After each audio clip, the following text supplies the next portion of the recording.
Hi, I'm Jordan Boyd, and this project focuses on using packaging waste as a raw aggregate replacement in concrete. In the last few decades, there's been more of an effort to reduce the amount of waste going to landfill and increase the amount of this material that's recycled. But as the population grows and keeps consuming, packaging waste is filling up our landfills. A portion of this waste that's sent to landfill is multi-layer cartons that can't be recycled. Tetra Pak is a large global company with the goal to make the most sustainable beverage carton possible. The cartons are made of multiple layers consisting of polymer, aluminium, and paperboard.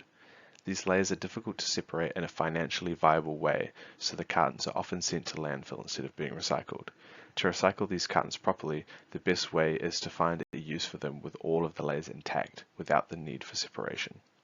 This project aims to recycle cartons such as the ones produced by Tetra Pak. The method to recycle them is to shred the cartons with a granulator into fine pieces which can be used to replace sand and gravel in concrete.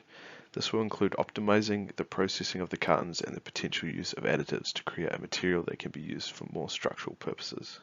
The first completed steps of this project were creating and comparing strengths of cube and cylinder mortar samples. These results will be used as a benchmark which the Tetra Pak mortar will be compared against. The fine aggregate, coarse aggregate, and granulated Tetra Pak have also had a sieve analysis run on them to produce a particle distribution analysis.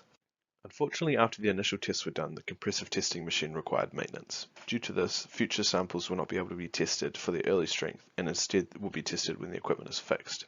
The next steps are to introduce Tetra Pak into the mortar and test the physical properties of the created samples. These results will be compared to the benchmark samples. The focus will then be to optimize the processing of the Tetra Pak and the mixed design of the mortar to achieve the best structural properties of the material.